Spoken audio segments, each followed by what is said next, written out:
Salut à tous, très content de te retrouver aujourd'hui pour une nouvelle vidéo sur Dogecoin. On va répondre à la question fondamentale. Est-ce qu'on est ici sur un retournement de tendance? Donc une structure de retournement de tendance est plutôt qui amorce un marché baissier dans la foulée. Ou est-ce qu'au contraire on est sur des patterns de continuation haussière auquel cas on peut s'imaginer venir chercher comme ça de nouveaux sommets sur Dogecoin? Pour répondre à cette question, on va découper cette vidéo en plusieurs parties. Je vais traiter différentes unités de temps, du weekly, du daily et on va descendre en 4 heures. Et je vais essayer de prendre aussi la chart en logarithmique pour essayer d'effacer un petit peu les variations qu'on a eues dans le temps et la volatilité pour essayer de se situer. Ça peut nous apporter des informations pour répondre à toutes ces questions.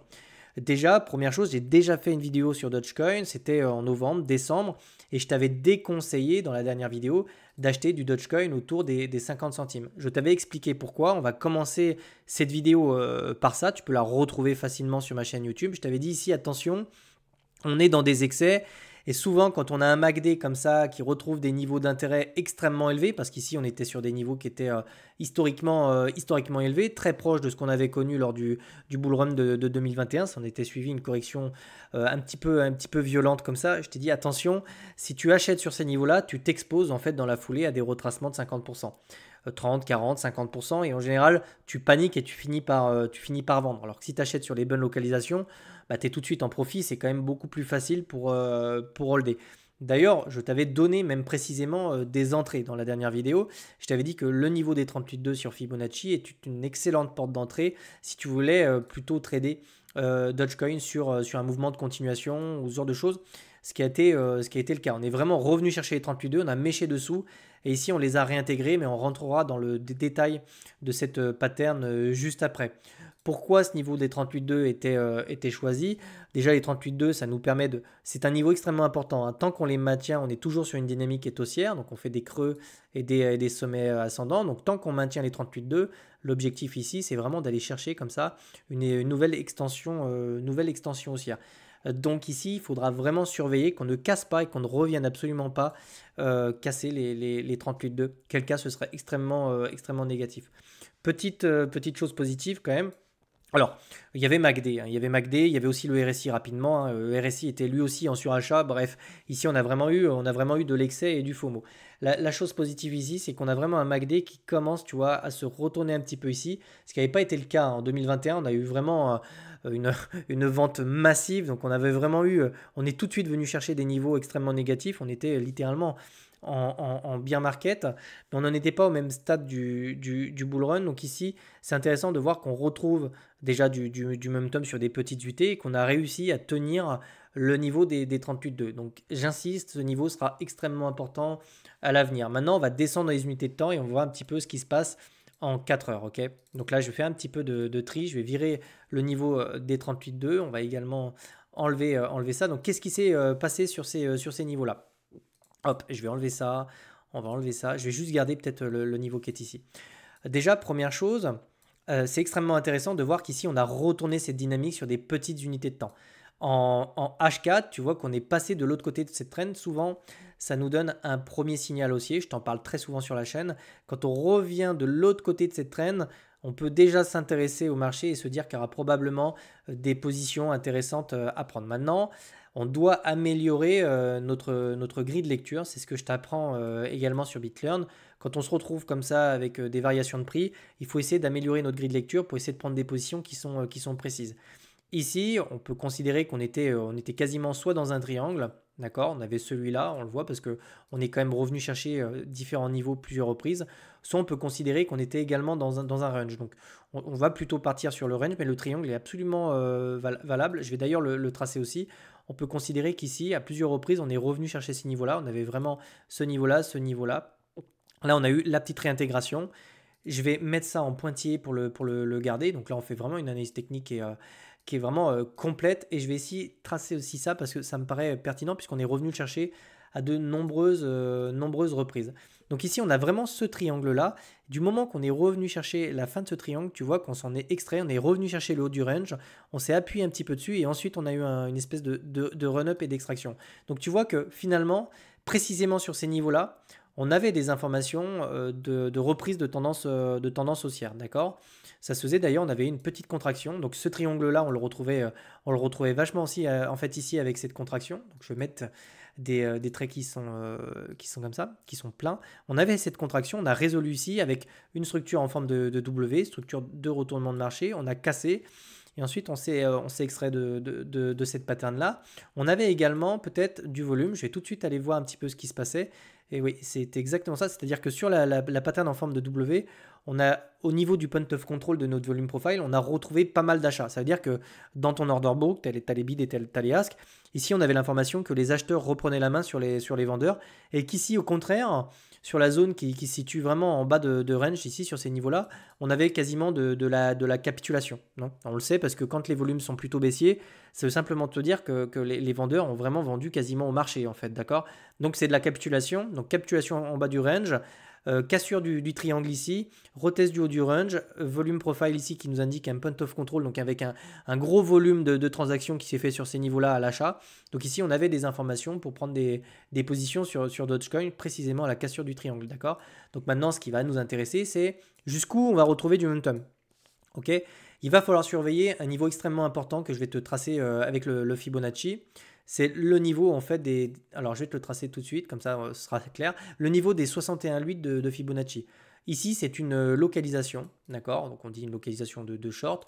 En général, si on est vraiment sur une dynamique qui est baissière, sur des unités de temps qui sont plus grandes, par exemple du daily, c'est ici en fait que les vendeurs vont commencer à retourner cette dynamique-là. C'est-à-dire que si on a un Dogecoin qui vient chercher cette localisation-là, ce qu'on ne veut surtout pas voir, c'est se faire rejeter au sein de cette localisation-là. Donc ça se fera probablement sur une divergence, auquel cas on pourrait revenir chercher le haut du range. Alors je précise encore, si on se fait rejeter là, c'est pas très grave parce qu'on peut être dans un drapeau en daily. Donc ça c'est des patterns. Je pense que c'est le scénario dans lequel on se situe d'ailleurs sur Bitcoin.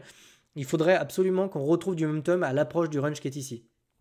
Si on commence à casser le range, je préfère vous le dire tout de suite, ça pue vraiment la merde. Ok, il faudra vraiment, enfin je vous le dis comme je le pense, hein, on est censé, si vraiment, on reviendra peut-être pas le tester, hein, si on revient le tester, on doit vraiment s'en servir d'appui pour essayer de maintenir cette dynamique dans une espèce peut-être de triangle comme ça et revenir chercher ensuite ces niveaux-là pour s'en affranchir. On spécule, mais globalement, c'est quand même ce que j'ai en tête. Je me méfie globalement des 61,8 et des 78,6. C'est pas la fin du monde pour autant, mais je pense qu'on a de grandes chances d'être rejeté ici, surtout qu'on est sur un énorme niveau. Hein. On a des résistances, des supports, etc. Donc dans un premier temps, le retour dans cette localisation court terme me semble être un objectif absolument crédible. C'est quelque chose qu'on peut faire. Maintenant, je te dis, on va observer, parce qu'on ne voit pas l'avenir, ici tu vois on fait de la T, on va observer ce qui va se passer dans ce rectangle-là. Si vraiment on a de la pattern de continuation, un gros support qui se construit dedans, et qu'on revient chercher après ces niveaux-là, ok, c'est run-up et on vient chercher un nouvel ATH d'ailleurs au passage dans la foulée. Parce que si on se met en daily au passage, il me semble qu'on n'en est plus très loin en termes de prix. Hein. On pourrait très bien s'affranchir de ces niveaux-là et après en réalité on pourrait avoir une dernière jambe qui nous ramène chercher l'ATH au passage. Hein. Parce qu'après on n'a plus grand-chose, on n'a plus vraiment de résistance ou quoi que ce soit. Je voulais terminer cette vidéo également par du logarithmique. Okay, j'aime bien remettre un petit peu en perspective ce qui se passe sur le cours. On retrouve assez souvent des patterns. C'était exactement le cas ici. On voyait vraiment qu'on était, on était quasiment presque dans un range, dans un triangle ici. Alors je vais essayer de te tracer ça à la vue.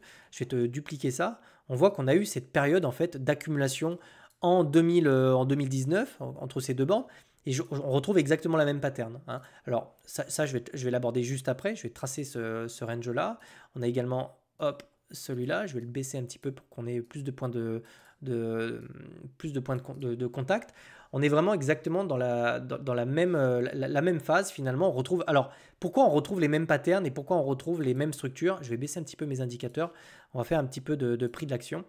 Les patterns, les structures, j'adore les trader. Pourquoi? Parce qu'en fait, elles reflètent un sentiment humain. Hein. L'être humain a une psychologie qui reste quasiment la même au fil des siècles. C'est très très long hein, pour avoir une psychologie comme ça qui évolue. Donc l'être humain réfléchit plus ou moins de la même manière depuis que les marchés financiers existent. Et donc on retrouve les mêmes structures parce que le comportement qui est derrière les structures est le même. D'ailleurs, tu peux retrouver ici quasiment les mêmes patterns. Par exemple, tu vois, cette espèce de tense avec cette anse là ici que tu peux trouver, cette tasse et cette anse, tu la retrouves exactement ici en fait. Tu as exactement la même pattern qui se retrouve ici. On a eu un run-up comme ça avec une hop, avec un retour sur les 38,2. Hop, on a eu le run-up, le retour sur les 38,2. C'est exactement les mêmes patterns. Ici, on retrouve pareil une zone d'accumulation. Ici, on retrouve une zone d'accumulation. Ensuite, tu as les phases d'extraction dans lesquelles on va chercher comme ça un nouveau sommet. Donc en fait, tout me laisse à croire que pour le moment, je vais vérifier tout ça, on serait plutôt dans cette phase-là ou cette phase-là, mais plutôt cette phase-là. Donc c'est vraiment retour premier arrêt, on s'y arrête et ensuite on revient chercher l'ATH, on le démonte et on vient chercher ensuite une phase très parabolique ici d'extension. Pour information, je ferai la même vidéo sur XRP, on est à peu près dans le même cas ici. Donc vraiment, les patterns sont vraiment les mêmes, c'est vraiment très très beau ici. Donc vraiment, cette tasse avec cette anse, on la retrouve là, on vient la casser, on a une phase d'extraction, on revient chercher le premier arrêt, et ensuite on consolide un petit peu, et ensuite on vient chercher une nouvelle phase parabolique, et ici on se rapproche tout doucement d'une fin de cycle dans des euphories qui sont extrêmement intenses. D'ailleurs, des niveaux d'intérêt sur MACD qui sont vraiment plus élevés que ce qu'on a rencontré ici. Voilà. Donc, tout me laisse à penser, quand je vois cette charte en logarithmique, qu'on a encore du momentum, on a encore du gasoil, de l'essence pour aller chercher des niveaux qui seraient un petit peu plus hauts. Du moment qu'on tient en fait les 38,2 sur ces niveaux-là, autour des 38, des 30 centimes. Voilà. Donc je pense qu'on a fait un topo assez élevé. Je peux peut-être terminer sur des niveaux de prix. Alors en logarithmique, ça me paraît peut-être un peu beaucoup de les faire, mais je pense que sur la charte classique, on va essayer de voir si on ne peut pas aller chercher des extensions. C'est-à-dire que si on vient vraiment s'affranchir des niveaux qui sont là, donc ce niveau-là, le niveau des 61,8, au passage, tu remarqueras qu'on est vraiment venu chercher un niveau symbolique sur Fibonacci, c'est ici qu'on a retracé. Donc si on revient chercher le niveau des 61,8, on a probablement un run-up qui viendrait chercher derrière les 1,27 de Fibonacci. J'ai du mal à te targeter des choses plus hautes sur Dogecoin, étant donné que c'est un actif quand même qui est extrêmement liquide. Il y a quand même beaucoup, il me semble qu'il imprime énormément, il me semble qu'il est très inflationniste, enfin à confirmer, mais je crois qu'il est extrêmement inflationniste. Je pense que revenir chercher les 90 centimes sur la fin de ce cycle-là, c'est-à-dire juste avant les 1 $, me semble être une target absolument réaliste. J'aurais vraiment du mal à aller t'annoncer des 1,40 $ ou même des 2 $, mais tout est possible hein, sur des phases complètement paraboliques, des phases débiles, c'est possible, mais dans un premier temps, un retour aux 90 centimes de dollars me paraît un niveau complètement crédible et possible. Surtout si on vient s'affranchir du niveau des 61,8 qui est ici. Voilà. Donc premier niveau 90 centimes, ensuite deuxième niveau 1,14 centimes sur niveau très excessif du marché. Ok. On remettra à jour cette analyse technique. Je continuerai de toute façon à la faire. C'est un token qui m'intéresse. Vous êtes nombreux à en posséder. Si tu veux que je fasse une analyse technique sur un autre token, eh bien, n'hésite pas à me le dire dans les commentaires. Comme ça, je pourrais la faire dans la semaine. Si tu souhaites faire des analyses techniques comme les miennes, bah, n'hésite pas à aller sur le site de BitLearn, à t'inscrire. Et puis comme ça, tu peux rejoindre le Discord et tu seras apte à faire ce genre d'analyse toi-même. Je te souhaite de passer une excellente journée et je te retrouve demain probablement pour une vidéo sur XRP. Ciao, ciao.